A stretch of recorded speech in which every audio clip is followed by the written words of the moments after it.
चलो नालायक बच्चों, वेलकम है आपका। अभी देखना दोस्त बहुत ध्यान से, सबसे पहले अभी कह रहे हैं हम लोग बेटा एवरेज ड्यू डेट एग्जाम में आ सकता है। सबसे पहले इसका मीनिंग क्या है? ये 1 मिनट से, ये तो डेट है, ठीक है। और डेट के बारे में हम लोग सब कुछ अच्छे से जानते हैं बेटा, डेट क्या होता है ना। आओ सर, लेकिन ये कौन सी डेट है सर? ये कयामत वाली डेट है बेटा, जिसका नाम है एवरेज ड्यू डेट। और जिस डेट के चक्कर में आप फंसे हो बेटा, इससे कुछ हासिल नहीं होगा बेटा। डन सर, आप अपना काम करो, हमें पता है हमें क्या हासिल करना है सर। हम लोग ऑलमोस्ट उसके नज़दीक भी आ गए। बस किसी भी दिन से वो क़यामत का दिन आ सकता है। इस एज में बेटा क़यामत का दिन ही आ सकता है, रात तो हो ही नहीं सकती, है ना। चलो सर, जो समझ रहे हैं वो समझ रहे हैं मेरी बात, है ना। आओ सर देखते sir. It is a mean और equated date. It is a mean या equated date on which a single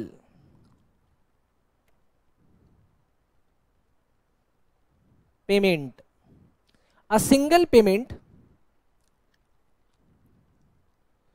may be made in lieu of, हाँ इक्वेटेड लिखा बेटा, इन lieu of different payments,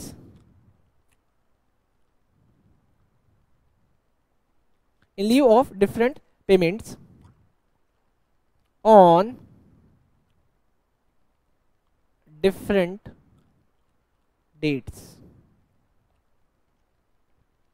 without any loss of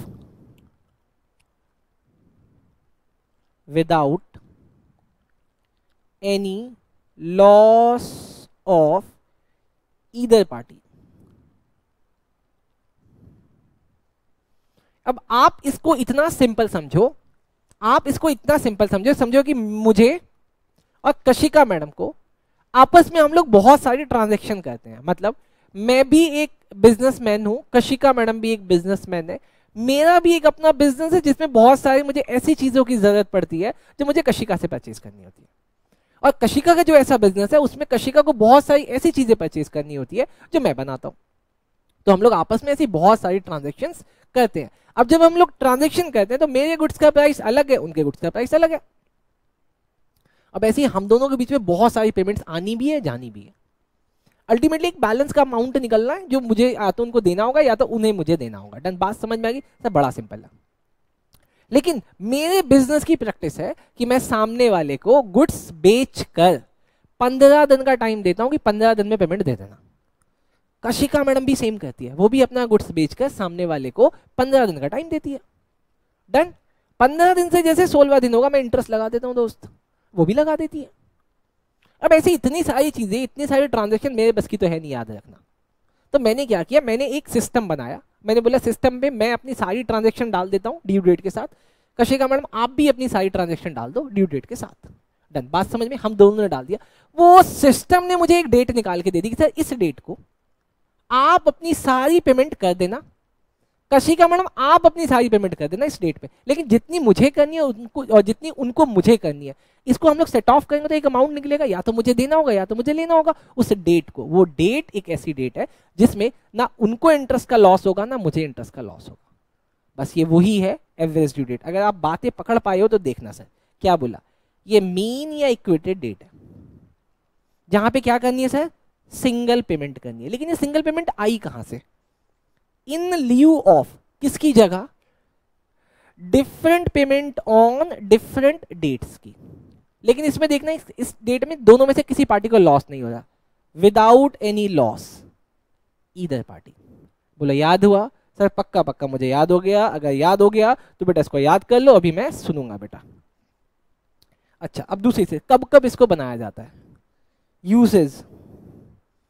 usage of average due date. अभी जो मैंने आपके सामने बताया ये तो मैंने एक सिचुएशन बताई। इसके अलावा कब कब बनाया जाता है बेटा? इसको लिखो पहला। Drawings bye partner. पार्टनर भी डिफरेंट डिफरेंट डेट्स पे अमाउंट निकालता है। आप एक अमाउंट उसको बता दो, इतना उसको देना होगा, किस डेट पे उसको कितना इंटरेस्ट देना है। बस अगला, कंसाइनमेंट में भी इसका यूज होता है सर। कंसाइनमेंट में कैसे यूज होता है? अरे कंसाइनमेंट में मान लो उसके पास जो क्लोजिंग स्टॉक पड़ा है वो बाद में बेच रहा है, फिर उसके बाद थोड़ा और मैंने भेज दिया, फिर उसने बेच दिया, फिर बचा, ऐसे बहुत सारी ट्रांजेक्शन हो गई बेटा। तो कंसाइनमेंट में भी इसका यूज होता है। थर्ड सर, तीसरा कहाँ यूज होता है सर? कॉन्ट्रा अकाउंट में सर। कॉन्ट्रा अकाउंट बेटा, अगर आपके बीच में आपस में बहुत सारी ट्रांजेक्शन होती है वहां पे बेटा। या फिर for making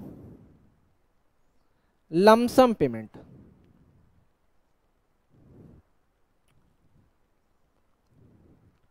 for making lump sum payment के लिए भी यूज होता है बेटा।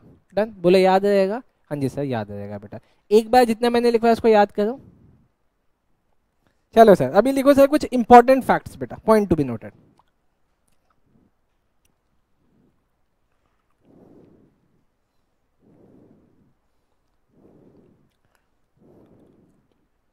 Point to be noted. Number 1 sir, average due date कैसे निकलती है? हर एक सवाल को करने से पहले आपको उस सवाल के लिए लेना पड़ेगा एक बेस डेट। क्या लेना पड़ता है सर? अब ना इसमें बच्चों को बड़ा डाउट है सर, किताब में ना किसी किसी सवाल में कुछ बेस डेट, किसी में कुछ। आपको हमेशा पहला बिल जहां पे मैच्योर हो रहा है, उस मैच्योर में 3 दिन ऐड करने के बाद वाला मैच्योर, वो वाली डेट लेनी होती है। कहने का मतलब हमेशा पहला बेस डेट 0 आता है। I mean, जो बेस डेट होगा उससे जब मैं पहले वाले बिल का डेट कैलकुलेट करूंगा हमेशा 0 आएगा। तो बेस डेट में फिर आपको प्लस करना है या माइनस करना है। Total of the product upon total sum. कितना सम आउटस्टैंडिंग है। अब कुछ फैक्ट जो अब आपको यहां पे ध्यान रखने। फैक्ट नंबर 2, आपको ना इसको हमेशा राउंड रखना है, राउंड इट ऑफ। लेकिन सर राउंड कहां से? सर राउंड कहां से? अगर मान लेते हैं कि एग्जांपल के लिए आपका आंसर आ रहा है 45.20 या 45.21 डेज बता रहा हूं, 45.22, 23, 24, तो इन सब की राउंडिंग कितनी हो जाएगी? 45। लेकिन अगर डेट आ रही है सर 45.25, 45.26, 45.27, 45. अभी मजा आएगा बेटा, 45.28, 45.29, तो राउंडिंग कहाँ होगी? 45। गलत नहीं करना सर, हमें डेसिमल से पहले वाला पॉइंट देखना था। मतलब हमें देखना था अगर ये 45.5 होता, 45.6 होता, 45.7, 8 और 9, तब ये कितना होता? 46। याद रखोगे? हाँ जी सर, बहुत बढ़िया सर, नोट कर लिया। अगली चीज सर, पॉइंट नंबर 3 देखना सर, पॉइंट नंबर 3 देखना दोस्तों। अगर एवरेज ड्यू डेट के आफ्टर पेमेंट कर रहे हो,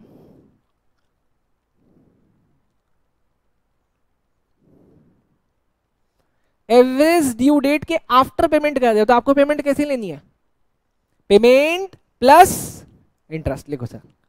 तो आपको लेनी है payment plus interest.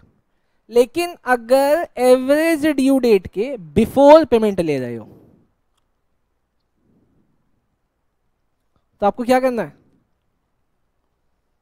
Payment minus rebate. Sir ये रिबेट और इंटरेस्ट कुछ अलग अलग है? सेम है, कैलकुलेशन सेम होती है, बस नाम अलग अलग है बेटा। दिया बाद में तो इंटरेस्ट बोलते हैं, लिया पहले तो रिबेट बोलते हैं। बोलो याद रखोगे कि भूल जाओगे?